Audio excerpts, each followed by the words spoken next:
Boa tarde a todos vocês, bem-vindos mais uma vez ao Herdeiros da Luz. Agradeço a vocês a presença de estar conosco aqui a cada novo sábado, para esse trabalho de reflexão que a gente tem nos proposto aqui a cada novo sábado.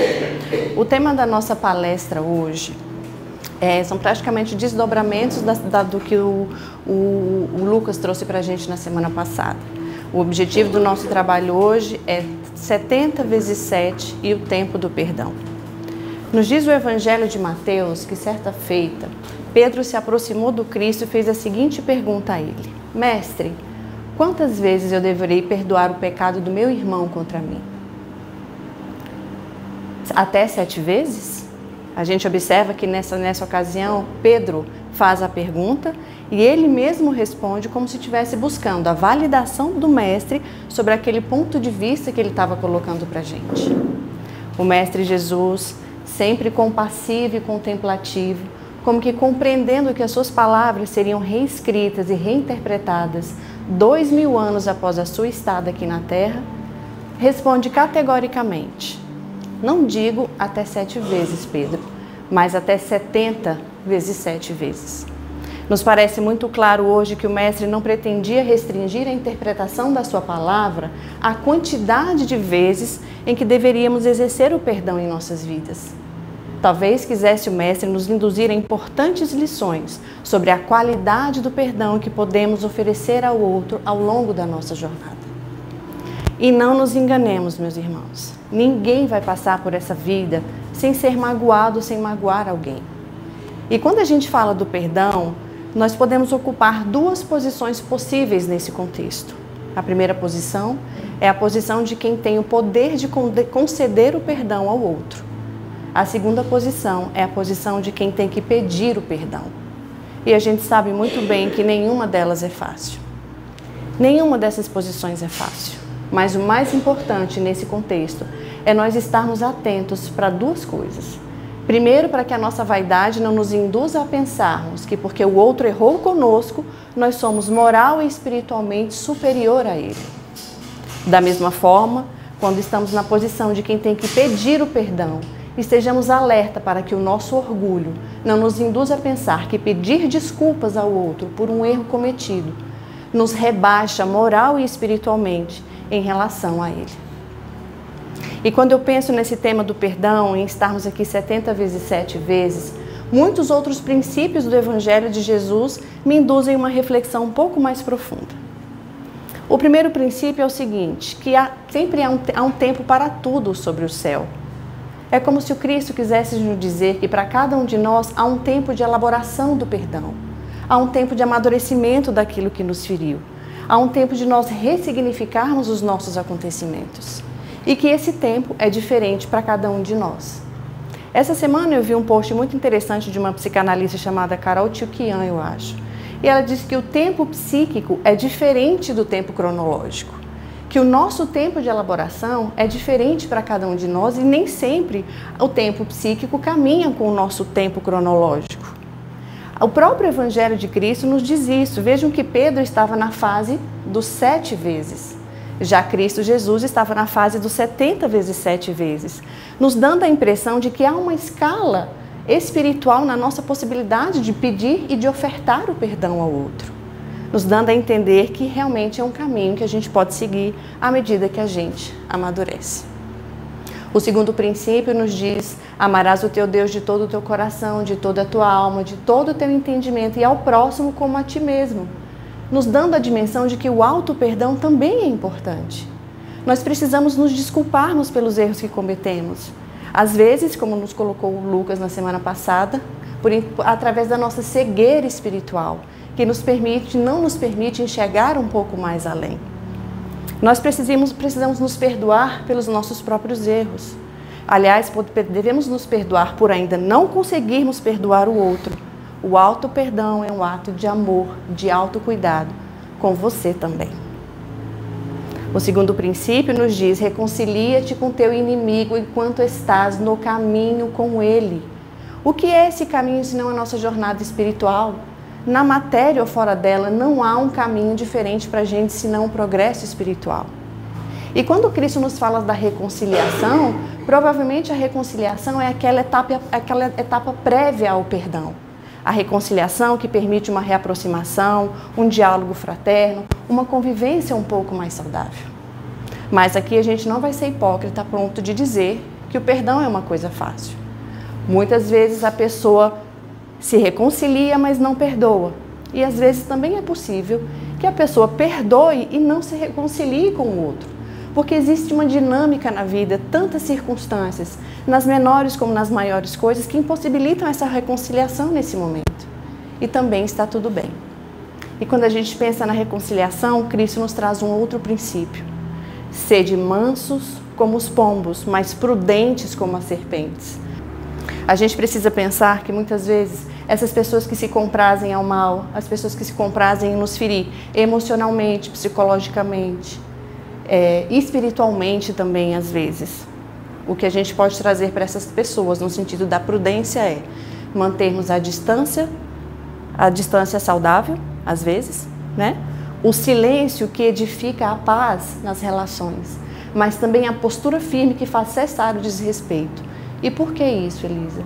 Porque o Cristo era bom, ele não era bonzinho. Quando foi preciso, ele revirou as mesas do templo, não revirou? Em várias passagens do Evangelho, Cristo nos diz que ele veio trazer a espada, nem sempre a paz. E às vezes a gente precisa de uma postura um pouco mais firme.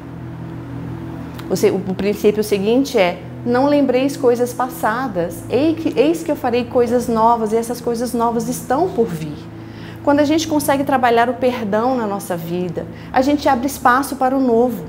Porque cada vez que a gente se prende naquele diálogo, naquela conversa, naquela briga, naquele contexto, a gente revive, recorda, repete, rememora, traz novamente para o íntimo da nossa alma discursos, diálogos e situações que já ficaram no passado.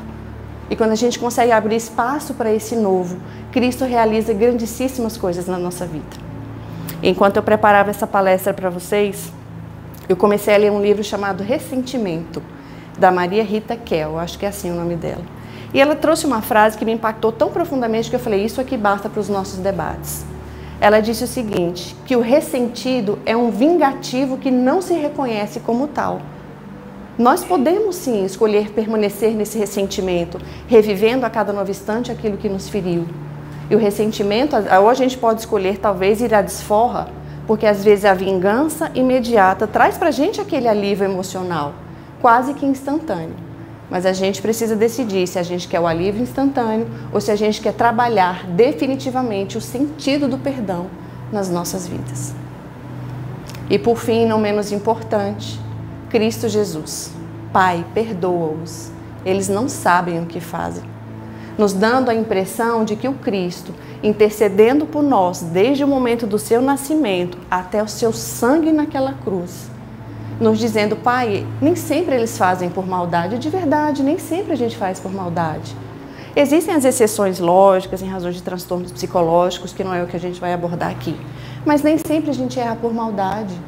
Muitas vezes nós podemos errar simplesmente pelo desconhecimento das leis que regem a vida, pelo desconhecimento de nós mesmos. Freud tem uma frase muito interessante que diz, o eu não é senhor na sua própria casa. Nós não nos conhecemos, nós somos desconhecidos de nós mesmos. Não sabemos onde reside a nossa agressividade, a nossa raiva, a nossa indiferença, o nosso medo, a nossa tristeza. E às vezes é nessa relação com o outro que a gente vai aprendendo a perdoar e a pedir o perdão. Às vezes é nessa relação dificultosa com o outro que ele revela aquela parcela de sombra que ainda existe em mim. E que, portanto, nos traz essa importante reflexão sobre se nessa troca com o nosso irmão de caminhada, se no lugar dele nós não poderíamos estar errando, maior ou mais feio.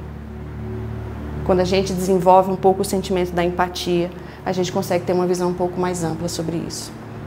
Até aqui, quando nós dizemos perdoar 70 vezes 7 vezes, para nós respeitarmos o tempo da nossa elaboração, para a gente dizer que o perdão é essa ação no caminho, é esse movimento para a vida, que isso pode levar um tempo. E o que é o tempo para uma alma imortal? Você que está aqui vivo e consciente, uma consciência que jamais vai, uma vez criada por Deus, jamais vai deixar de existir.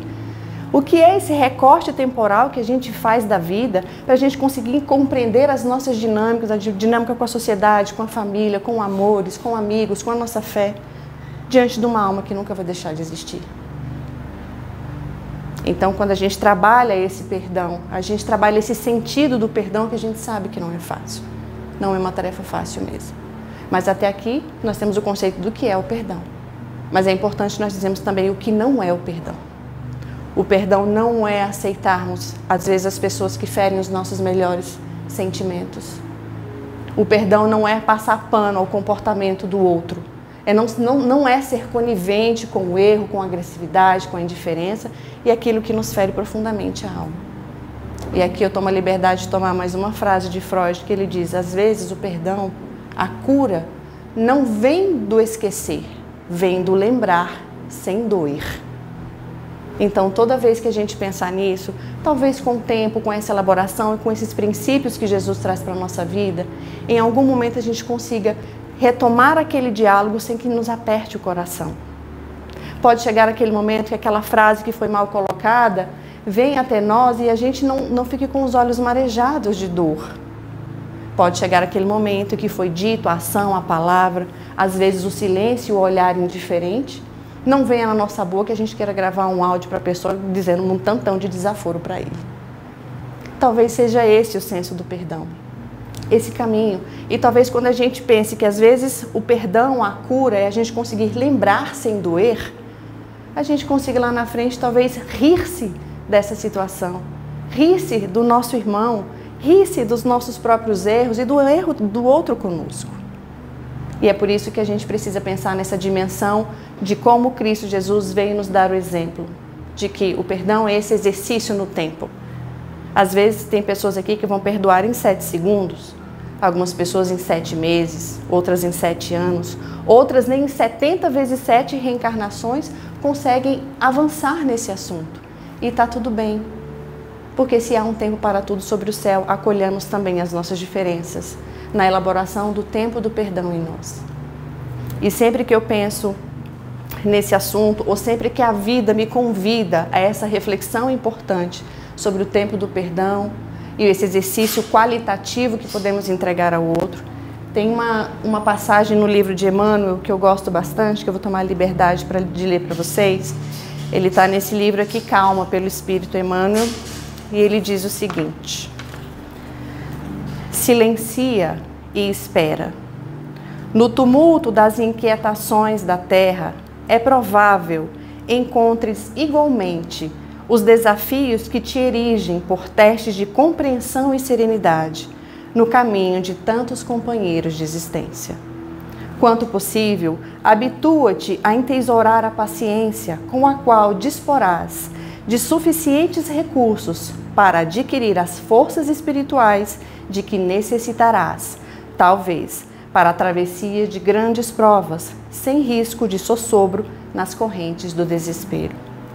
Provavelmente, ainda agora, estarás suportando a incompreensão de pessoas queridas, em forma de prevenções e censuras indébitas.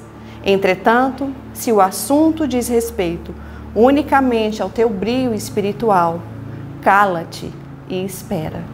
Se os amigos de ontem transformaram-se em adversários das tuas melhores intenções, tolera as zombarias e remoques de que te fez objetos e nada te queixes.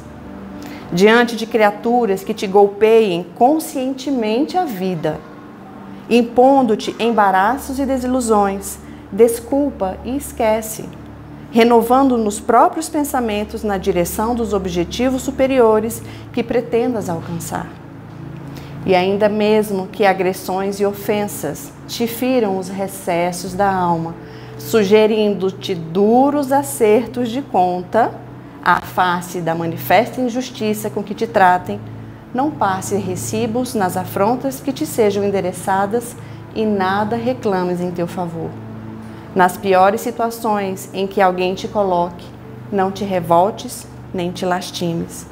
Silencia e espera, porque Deus e o tempo tudo esclarecem, restabelecendo a verdade.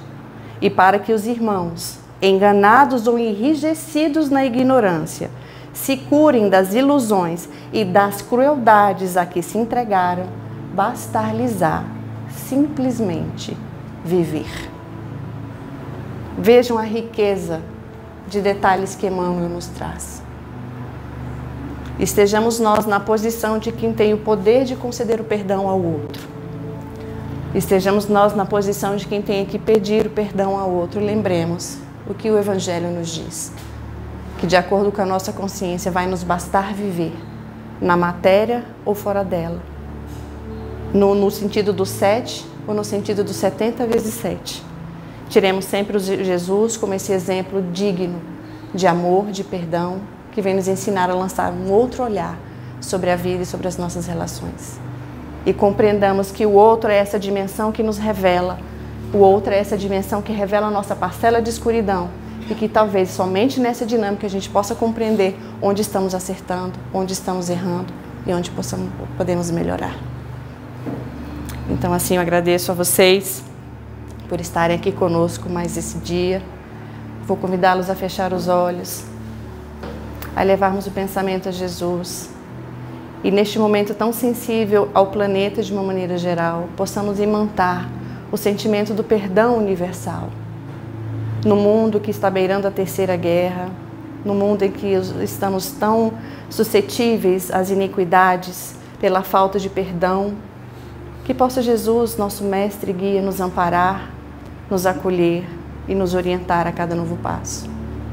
Que o Mestre Jesus, esta alma bendita, este irmão tão caridoso, possa nos acompanhar, nos orientar e nos amar, para que possamos projetar no mundo também essa paz, esse perdão, através da nossa atividade diária com o nosso próximo. Nós te agradecemos, Senhor, por mais essa importante lição. Que seja bendito o seu nome hoje e sempre. Assim seja. Muito obrigada a vocês por mais esse sábado. E espero que vocês possam encontrar aqui hoje o que vieram buscar. E nos vemos no sábado que vem.